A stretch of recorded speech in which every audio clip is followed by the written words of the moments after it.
obviously, that was not the game we wanted on a lot of levels. And I think the most glaring thing was just the amount of points we gave up in the paint for a lot of different reasons. But when you do that, that's why the field goal percentage is what it is, because those are shots that they're going to make a high percentage. What is it about, this team's habit of, not getting back in time, getting back in position to try and contest shots and defend, keep in front of guys? Ironically, like at halftime, we'd only given up 8 points in transition. So we've talked so much about transition defense against this team and really, throughout the course of the season, and we did a better job getting back.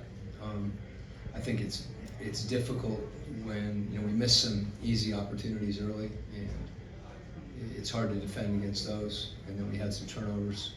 It's hard to defend against those, but there weren't pass aheads. That wasn't how. They were in more of a half-court game, but again, we didn't do a good enough job keeping the ball out of the paint, and they were on the rim.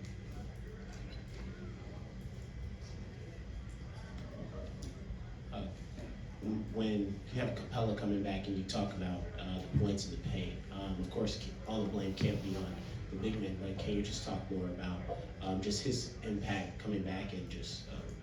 Yeah, I mean, I don't... Some of the possessions where they were, on the rim, you can't put... Nobody can defend against that. That's not Clint. That's us collectively. And frankly, he bailed us out at times. When there's situations where our guards can't get back in front of the ball, for whatever reason, the possession that occurs, Clint's got to switch onto the ball and handle that. And then got cutters and people on the rim, so a lot of it, our ability to stay in front of the ball and to do that collectively. It's not just the guy on the ball that's got to be better. Where they're not straight line drives. It's the other guys that have to have an awareness to take up space and make them see bodies and not see those driving lanes, and have awareness of cutters. When you're doing that, there's going to be cutters, and you have to take on cutters.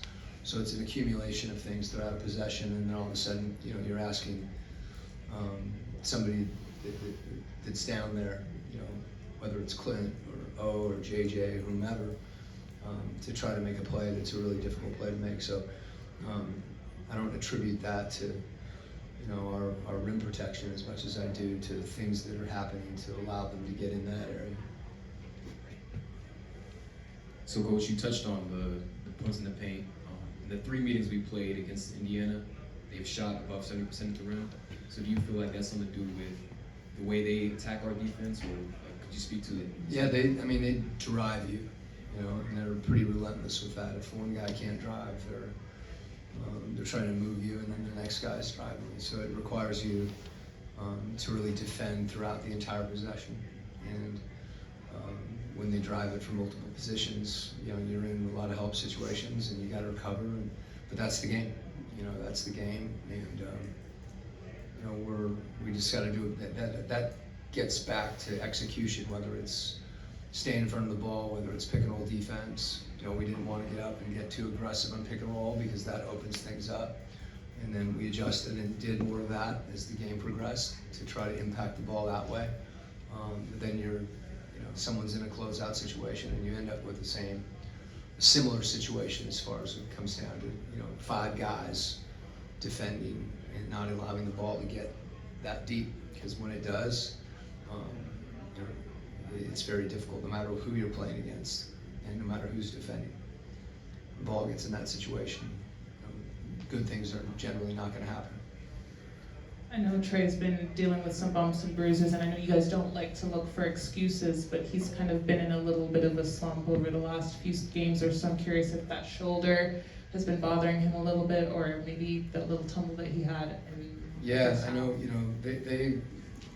they're very physical, particularly with him, and he was here 3-4 hours early, getting treatment, getting ready to play, and he's a gamer. I mean, he posts for every game, and I know when he came out, he obviously got hit again.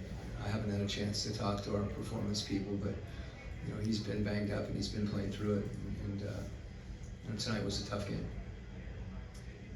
Coach, for you guys, I know that you want to let this one digest a little bit, but we are on a back-to-back. You've got the Wizards tomorrow.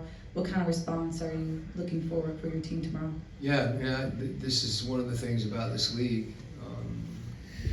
With 82 games, you do get the opportunity to bounce back, and you don't have to sit in a game like this, for a week.